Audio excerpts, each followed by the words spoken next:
Also developing tonight, the government releasing stark new numbers from the crisis on our southern border.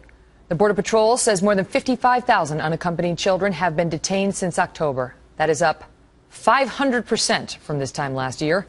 But while the administration says it was caught off guard by all of this, our next guest says the president has been planning this border breakdown for years.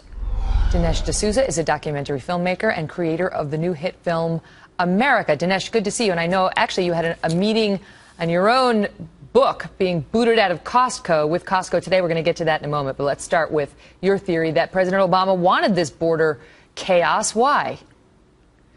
Well, Megan, start by asking this. You have hordes of people who are showing up at the border, women and children with sick and hungry. Now, why is this happening now? You can't say it's because there's poverty and need around the world, because there's been poverty and need around the world since the time of the Babylonians. So why is this occurring now? Are there revolutions swirling across Central America that are coughing up refugees? No, nothing has changed over there. What has changed is over here. The Obama administration for the past 6 years has been signaling that it's not serious about enforcing the immigration laws, that it doesn't particularly care to police the border very tightly, and moreover that it wants to have amnesty at home so that lawbreakers within this country get a break. So those messages eventually filter to people in other countries, and they go, gee, well, if those guys aren't particularly vigilant about their border, it's going to be a chance for us to get across. Well, and so I think the Obama administration has...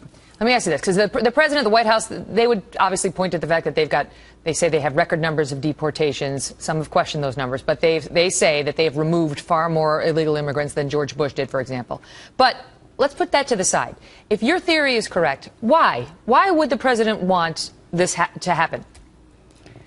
Think of it this way. The main opposition to amnesty is the Republicans who I think very sensibly say, listen, if you want to discuss how we should deal with our immigration problem at home, let's first lock the border. You can't have a porous border and at the same time be debating the issue. Let's close the border, and then let's as a country get together and sensibly debate what do we do with the illegals who are here. Obama says, okay, how do I thwart that strategy?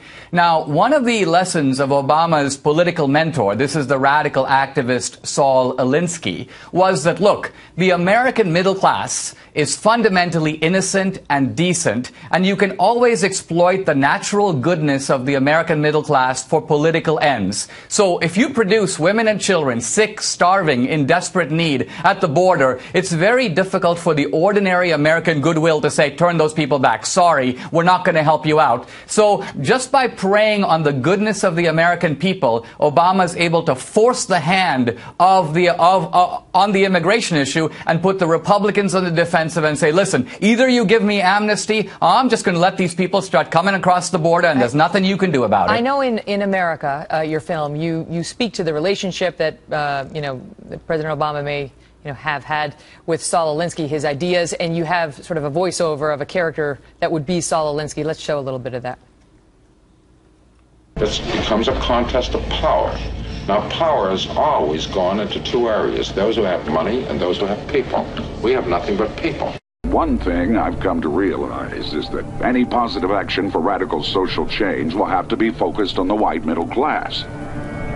For the simple reason that this is where the real power lies. Do I make myself clear? That's the actual Saul Alinsky. What is that showing us? Well, what that's showing us is that what Alinsky is saying is that you can use, if you will, the power of people to just swarm, in this case, the border, and the American people will be defenseless against us. They won't know what to do about it. It's a form of social and political intimidation.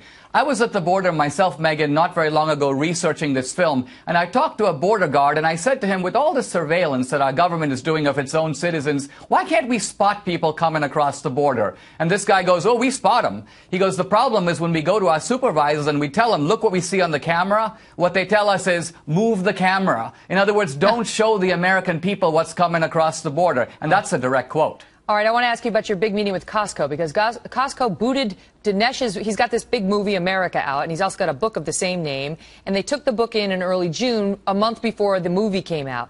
They say they kicked the book out, they cut the orders, got rid of the book, because they say it had lackluster sales. They didn't know you were having a movie coming out that would boost the sales, and had nothing to do with ideology. You had a meeting with them today. What happened?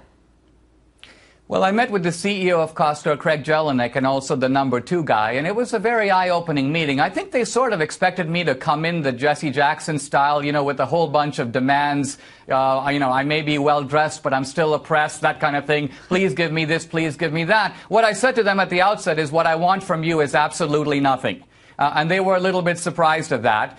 Then they said, well, Dinesh, you're to blame because you're actually making Costco look bad. And I said, wait a minute. No, I'm not to blame. I didn't do this. You know, I'm an immigrant who wrote a book celebrating America, and you decided on the 4th of July to pull this book, and you angered your own customers. A journalist found out about it, reported it, and there were tens of thousands of hits on your site screaming about this. And then the CEO said to me, and I think this reflects well on him, he said, yeah, he goes, in the last week, I've done nothing but respond personally to thousands of my own members who are outraged at what Costco did. And so I think Costco is taking this very seriously. They've ordered more copies of the book. They're trying to rectify the situation. But to me, what it shows, Megan, it shows the power of patriotism, the power of social media, that individuals equipped with an iPad or a phone can make a huge difference. And the power of DSouza.